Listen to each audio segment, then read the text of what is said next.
पार्वती पतये हर हर महादेव।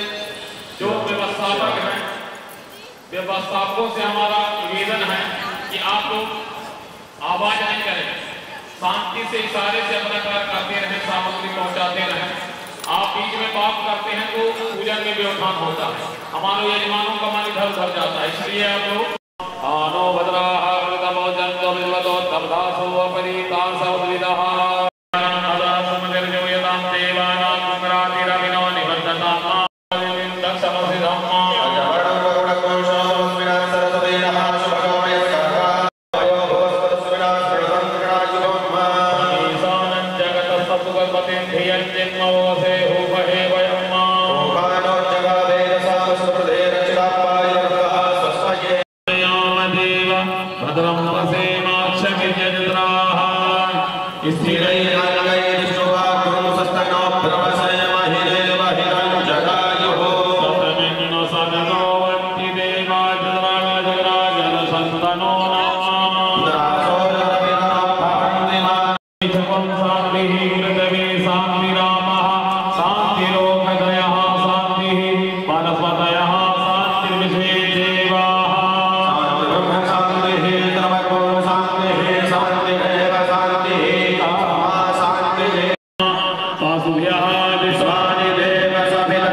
उसी पर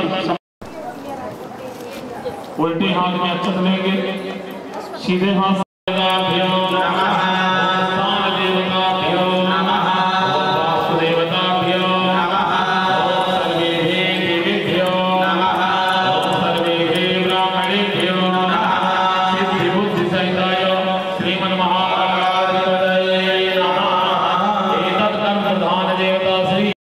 अपनी मंगल कामना भगवान के चरणों में निवेदन करेंगे। हरि ओम सुमुखस्य दन्तस्य कपिलो गजकर्णका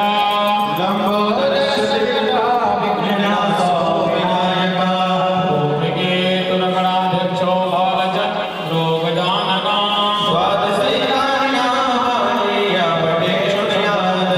धरतो पूजितो यासुरासुरैः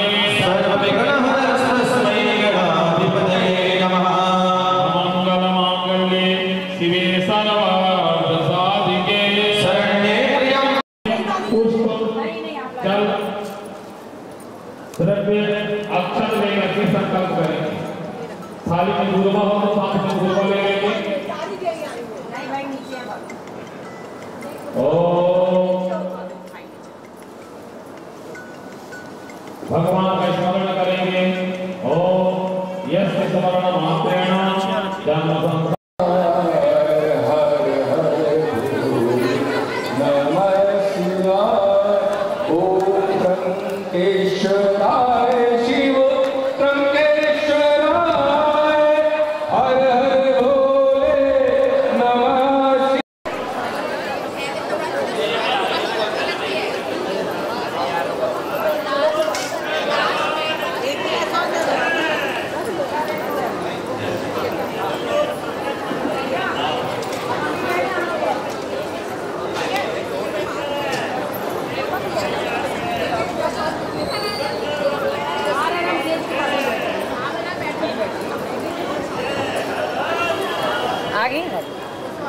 चल बैठ जाओ, अभी जगह था, ये सब बैठ जाइए।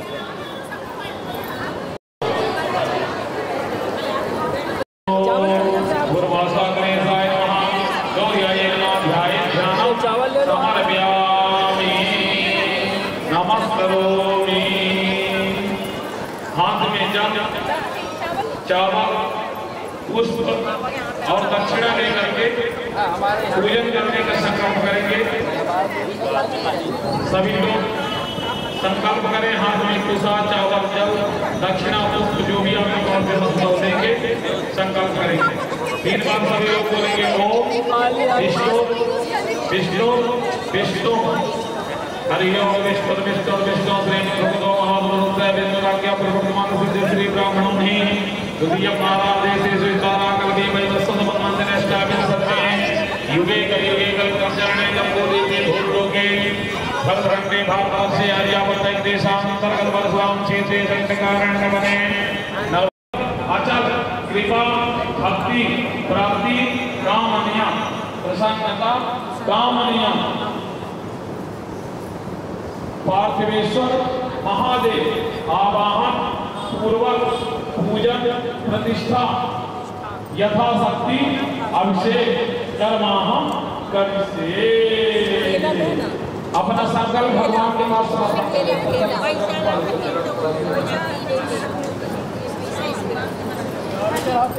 फिर हाथ में जल ले लीजिएगा, जल लीजिए, जल बोले तत्व आदो वीरभद्र कुबेर कीट विमुख नागराज देव ध्यान आवाहन कर्माहम करिष्ये। तृतीय संकल्पः शुभं भव शुभानिशं भव सन्निधि गुरु। दोनों हाथ से अपने थालियों का स्पर्श करेंगे। मनोजो निर्जुगदामा जसभ्य हरे जगमिमान समात्मरे जगमन समिमान प्रधानो कृष्णे देवा सिंहमादयन्ता विजाकसे आसनार्थे अक्षतां समर्पयामि। अब भगवान जी का पैर धुलाएंगे। पैर धुलाने के लिए जल छोड़ेंगे। ओम हरि ओम। ऐसे लोटे से धारा नहीं लगाना, फूल से या बेलपत्र से चढ़ाइए। ओम हरि ओम। गीता बाल महिमा तो गाया सपूर्वः पादो सविता भूतानि प्रेमास्य प्रदन्तिवे। पाद्यो पाद्यं जलं समर्पयामि, हस्त्यो अर्घ्यं जलं समर्पयामि, अर्घान्ते अर्घ्यं जलं समर्पयामि। अब थोड़े थोड़े जल से स्नान कराएंगे धारा लगा के। ओम तस्मात् ज्ञा सर्वभूताः सम्पृक्तं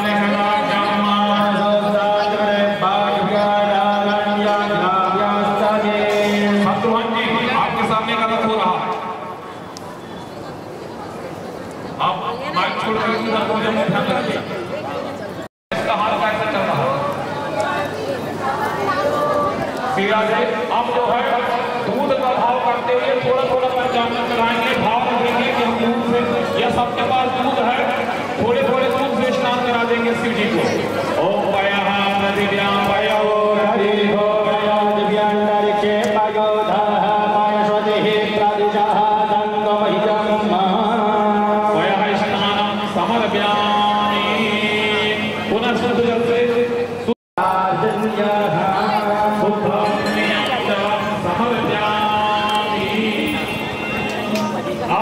सभी के पंचामृत में घी मिलाइए। पंचामृत शुद्ध जल चढ़ाइए।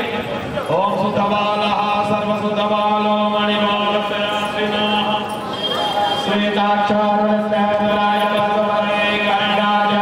पंचामृत फिर चढ़ाएंगे। जिसके पास घी हो तो घी चढ़ा देंगे, नहीं है तो पंचामृत चढ़ाएंगे, घी मिला हुआ है।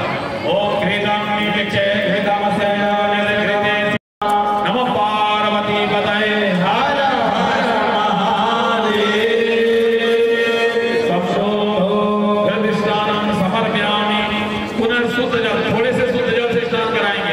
शुद्धबालः सर्वशुद्धबालो मणिमालश्रेणाः थोड़ा पंचामृत छोड़ते हुए मधु का भाव करेंगे, शहद का। ओम मधुव्यादारिताय मे मधुचरन्ते सिन्धवः धीमः सन्तो दधीः मधुनक्तमुदाय मधु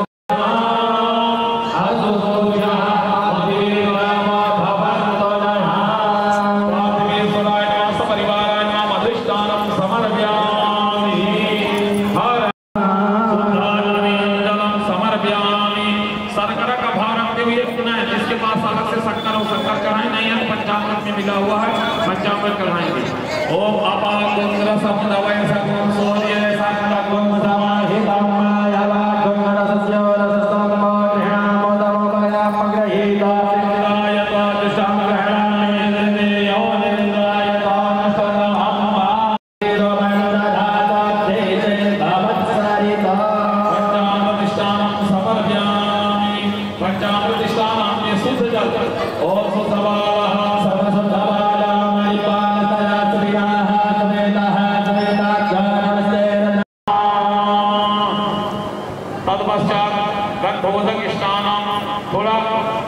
दर्शन और जल। ओम त्वां धर्माय स्वामी स्वाप्रिहर्मति त्वां गणेशो राजा विद्वान क्षमादमुच्यत। थोड़ा भस्म और जल चढ़ा देंगे भगवान के पास। त्रायुरं जमदग्निः कसवसदायुरं जदेवी गुण्यामि आपो हिमकयो भुवस्तानौर्जे दधातनामहे गणाच्यसे। शुद्धात्मनि जलं समर्पयामि। अब चना की दाल चावल में मिला हुआ भांग है, थोड़ा भगवान को भांग चढ़ाएंगे। ओम बीजं खानो कवभीनो विसर्ज्य विजया स्नानं समर्पयामि। हर हर महादेव। पुनः शुद्ध जल स्नान। ओम अघोरेभ्यो नघोरेभ्यो घोर घोरतरेभ्यः सर्वेभ्यः सर्वेभ्यो नमस्ते अस्तु रुद्ररूपेभ्यः। शुद्धात्मनीयं जलं समर्पयामि। गंगा जल का भाव करते हुए, जल में मिश्रित है गंगा जल का भाव करते हुए जल चढ़ाएंगे। गंगा जल का भाव करते हुए देवी सुरेश्वरी भाग्यवती गंगे त्रिभुवन तारणी तरल तरंगे शंकर मौलि विहारण दिन मम मति रास्ता तव पद कमरे। तीर्थोदक गंगा जल स्नानं समर्पयामि। नमो पार्वती पतये हर हर महादेव। एक फूल में सभी प्रकार का चंदन लगा करके भगवान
अभी आरती करेंगे भगवान की, इसके बाद प्रसाद लेकर के जाएंगे। प्रसाद लेके जाएंगे, ध्यान रखिए।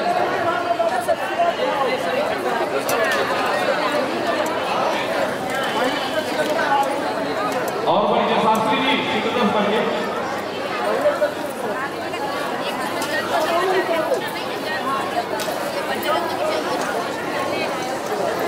सभी लोग आरती की तैयारी कर लें। दक्षिणा के पश्चात आरती करेंगे, भगवान को पुष्पांजलि देंगे और जैसे आप आवाहन किए उसी तरह से विसर्जन करेंगे, क्योंकि अभी भगवान उसको विराजमान है ना। उनको विसर्जन करने से पहले नहीं जाएंगे।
भगवान को आरती समर्पण कर देंगे, दोनों हाथ से आरती ले लेंगे।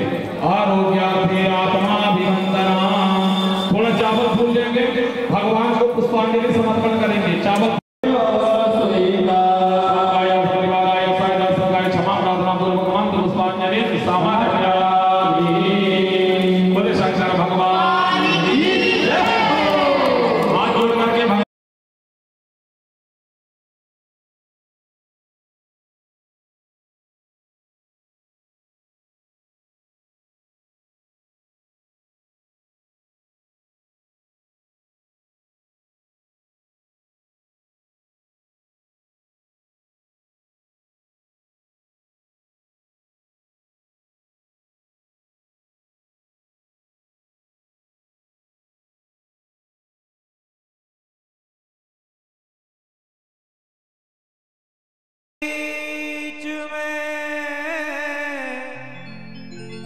रखियो हमारी लाज, रखियो हमारी लाज।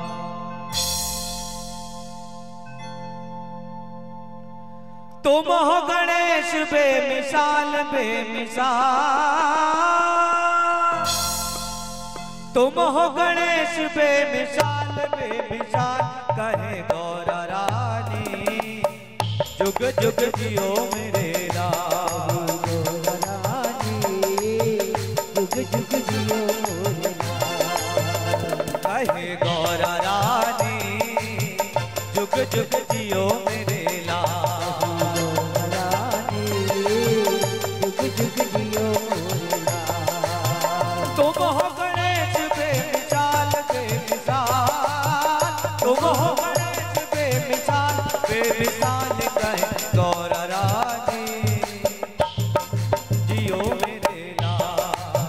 तो कहे जुग जुग जियो मेरे लाल।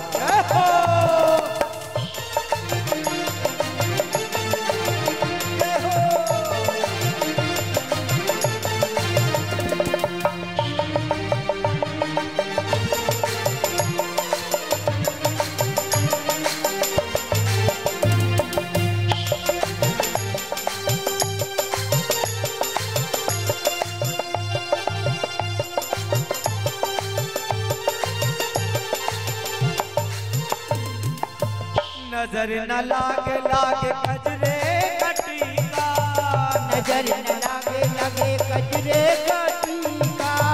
कुमकुम रोरी लागे अतिनिका, कुमकुम रोरी लागे अतिनिका। नजर न लागे लागे कजरे कटीका, नजर न लागे लागे कजरे कटीका। कुमकुम रोरी लागे कुमकुम रोरी लागे अतिनिका। करे शिव पूजा लिए पूजन के ताल, करे शिव पूजा लिए पूजन के ताल, कहे गौरा रानी जुग जुग जियो मेरे लाल। गौरा रानी जुग जुग जियो मेरे लाल। हो कहे गौरा रानी जुग जुग जियो मेरे लाल। गौरा रानी जुग जुग जियो मेरे लाल।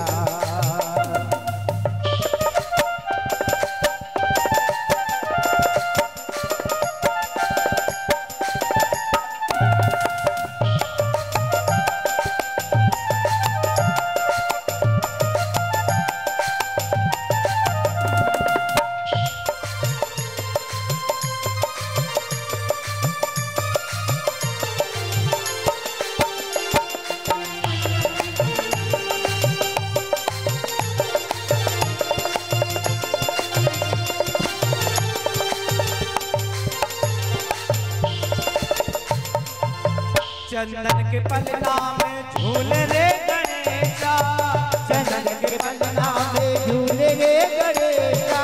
और रेशम डोर लागी गोटेदार लेगा, रेशम डोर लागी गोटेदार लेगा। चंदन के पलना में झूले रे गणेशा, चंदन के पलना में झूले रे गणेशा। रेशम के डोर लागी गोटेदार लेगा, रेशम के डोर लगी गोटेदार लेगा। भैया कट के देख हो रहे निहाल, भैया कट के देख हो रहे निहाल, कहे गौरा रानी जुग जुग जियो मेरे लाल।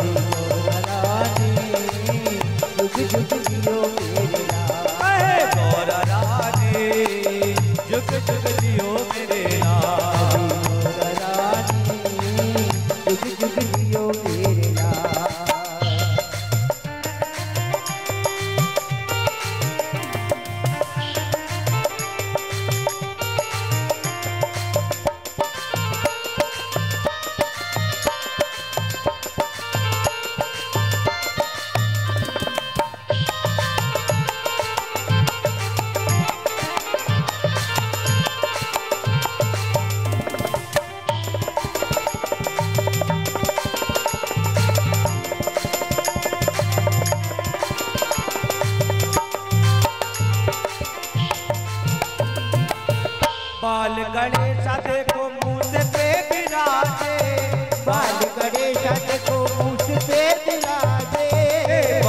गणेशा देखो मूस पे बिराजे, बाल गणेशा देखो मूस पे बिराजे, खड्ग त्रिशूल धनुष हाथन में साजे, खड्ग त्रिशूल धनुष हाथन में साजे, खड्ग त्रिशूल धनुष हाथन में साजे, खड्ग त्रिशूल धनुष हाथन में साजे। बन के चले हैं कैसे दानवों के काल, बन के चले हैं कैसे दानवों के काल, कहे गौरा रानी जुग जुग जियो मेरे लाल, गौरा रानी जुग जुग जियो मेरे लाल, कहे गौरा रानी जुग जुग जियो मेरे लाल, गौरा रानी जुग जुग जियो मेरे लाल।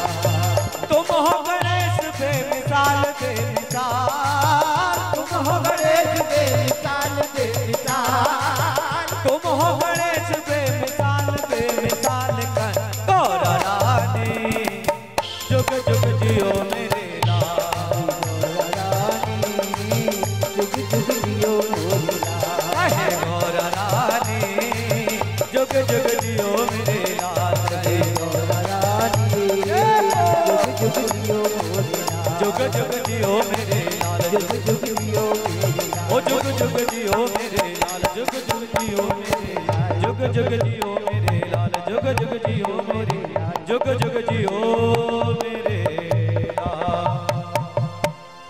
बोल गणेश भगवान की जय।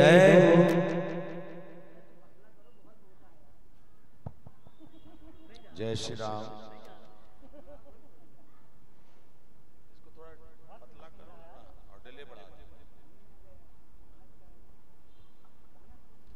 श्री गहोई वैश्य महिला समिति के तत्वाधान में आज ये कथाक्रम का दूसरा दिन है और आज श्री शिव महापुराण के आनंद में हम आप अग्रसर हो रहे हैं। आज शिव विवाह का भी प्रसंग है,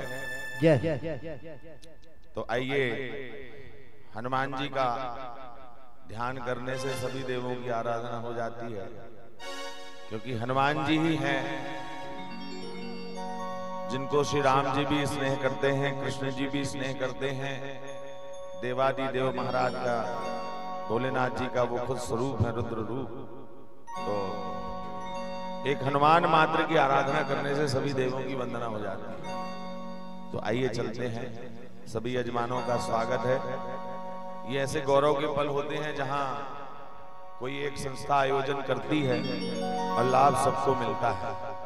तो आप सबका स्वागत है, वंदन है, सभी यजमानों को उनके चरणों में प्रणाम है हमारा। आइए चलिए। हारमोनियम